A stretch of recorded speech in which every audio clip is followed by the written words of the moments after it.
Inshallah, today, guys, we're going to be talking about an interesting topic. Imam Ali, alayhi salam, he had, these seven things that came from, sayings of Imam Ali, alayhi salam. Now, what do you guys think of, like, what is happiness? How do people define, happiness in today's world, let's say? Maybe who has the most uh, success, or maybe money, or who has the best business, who has the best, who has the most friends, something like that. Yeah, and, I think other people also see, it really depends on the person. Some people see happiness as, like you were saying, friends, the time they spend with others, that makes them happy. Some people find happiness in, um, playing some Fortnite. Am I right, guys?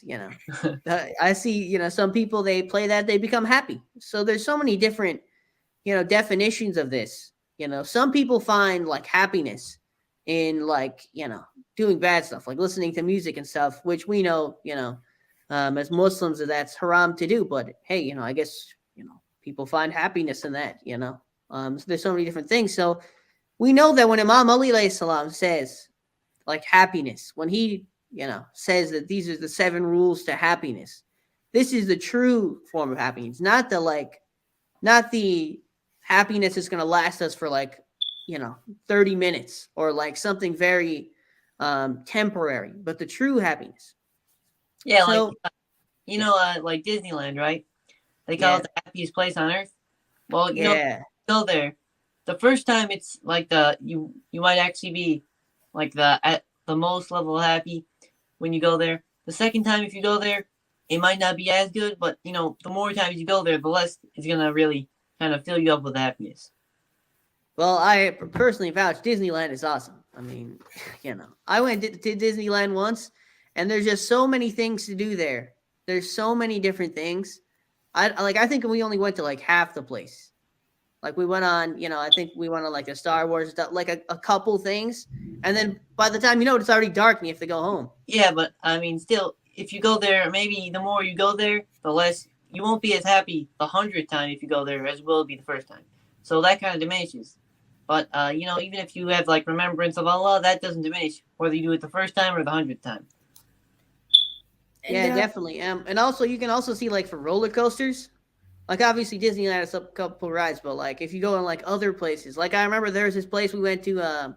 I went to in like New York. It was called Ride Playland, and it was like, they had all these pretty awesome rides. And I only went there like once, and I always wanted to go there again. But yeah, like you're saying, is that, like, this is like stuff like a roller coaster and stuff like this and that. I mean, think about a roller coaster. It's like what, like a minute, 2 minutes. Like, this is very temporary stuff. But like you were saying, that if you're able to get to that place where Allah subhanahu wa ta'ala wants us to get, that's eternal happiness. And so all these things we do, what Imam Ali Islam is telling us to do, this isn't just going to last us, today or tomorrow. It's going to last us, for all of time. So I'm gonna go over to the first rule, and that is hate no one, no matter how much they've wronged you. Now, what comes to mind? What do you guys like? What comes to your mind when you just hear the saying? Well, first, I think, sometimes there's some people who they keep, uh, keep trying to get after you. If they hate you, maybe they hate you. They keep trying to like do whatever they can to make you feel worse. But sometimes, even Prophet Muhammad SAW, and the Imams and Prophets, people they really had a lot of enemies, and people kept trying to put them down and kept trying to, you know, give them like embarrass them, humiliate them, but still, they still were able to like fight through it, and they didn't hate the people, they understood. Even Imam Hussein alayhi salam, he was fighting them, they were trying to kill him, and he didn't hate them. He just wanted them to see that what they were doing, and what they were doing was wrong, and they just couldn't see. He knew Yeah, they. you could also see, like like bullies. Like, if you look at like a '90s movie or something, you see that one bully. It's usually a guy, a blonde guy. His name is like Buzz, or something like that. From like Home Alone, the guy Buzz, the older brother, who always bullies him. That's like what you look at. And these people, I even remember, like, I went to the park, right? Even going to the park, to play basketball or something. There's always like a lot of Right. guys over there, a lot of kids who just, they're just mean to you for no reason, whatever you want to call trash talking or anything like that. And they're not necessarily good, at basketball, and that's why they're allowed to do this. But for some reason, they're just, they just want to be mean for no reason. And whatever it gets to, wherever it gets to, a lot of times, hey, maybe you'll even see some, maybe somebody will even make some, racial jokes or something like that. Like there was this kid at like the park. He would always like, it was like near our house, and so this kid would be like, oh, you Muslims, he'd always say like this racist stuff. Yeah, And because this is like, he's probably like a 13-year-old boy or something. I was probably like 13 at the time too, and so, obviously I got, I really get really mad at this guy. But if you look at it from that way, that like you have to like hate is something that like, you hold in your heart, right? Hate is something that physically it's like, takes a toll on you. That like, oh, you hate this person. And which, it's like you have to you're thinking about this person. You're actually using your time to hate that person. When really this person isn't worth your time. Have you ever heard of the expression that someone's like living in your head rent free? Have you ever heard that?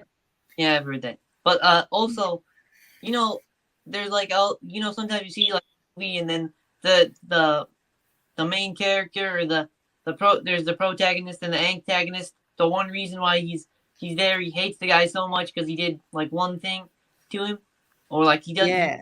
to him, and the guy he just hates him. And then at the end, something he always loses, but he just holds that hate, and that's really what drives him to do whatever he does. Yeah, I will see. That's a good point you just brought up. I also think of, like when they have those things, like there's like the character and like somebody like kills his parents or something crazy like that, and then he tracks the guy down. Then he's like, getting revenge on him. It won't make you feel better, and they do stuff like that. And when you're watching that, you're thinking to yourself like, of course it'll make like, as like the viewer, you want to see the guy get attacked or whatever, right? You want to see it. But at the end of the day, it is true that like, if you like revenge and stuff like this, that if you're spending your time thinking like this is how Imam Ali Islam said that you will find happiness, true happiness. And stuff like this is like a temporary thing. Like even like I was saying about the park, like you see some guy at the park and he's trash talking you, whatever, he's saying whatever, and you're really mad at this guy and you want to, trash talk back to him or something. You want to curse at him back. You want to do whatever back. At the end of the day, this is, a temporary thing. This is going to make you feel good in the moment. But as soon as you get home, maybe you're not going to feel as good. You're going to feel some sort of regret because you kind of stoop down to his level. Yeah. Brother Hussein, do you have anything to comment on the hate you Yeah, have brother saying you've been kind of silent with recently. someone hate? Yeah. With someone hate? Drop us some knowledge, brother saying. I was going to say that, when someone makes fun of you, right, especially in like a sport, if you're playing a sport and someone's making fun of you, trash talking, the main reason they're trying to do it and say all this stuff is because they're trying to get a mental lock on you. Yeah. So they can have a mental advantage. Because if you just try and go after them for rage, then you'll just you'll lose your mind. You'll start playing a lot worse. That's why people make fun of you, to get in your head. Yeah, but aren't those are like you're talking about a different level. Like those are like the really good players, That's like Muhammad Ali or like, Kobe Bryant or something really good like that. I'm talking about Joe Six over at the local park, Well, obviously, if they can become better at the sport, then they're going to be better, and then they're going to become like maybe a Kobe Bryant. But obviously, that's where you can start out. But maybe they're not trying to get a mental edge or something. If they want to get a mental edge, they just like try to get in your head. You yell something at them, they might miss. But Brother Sione, is there another? What was the next thing? Yeah, so that's the first one, which is to not hate anyone, no matter how much they've wronged you.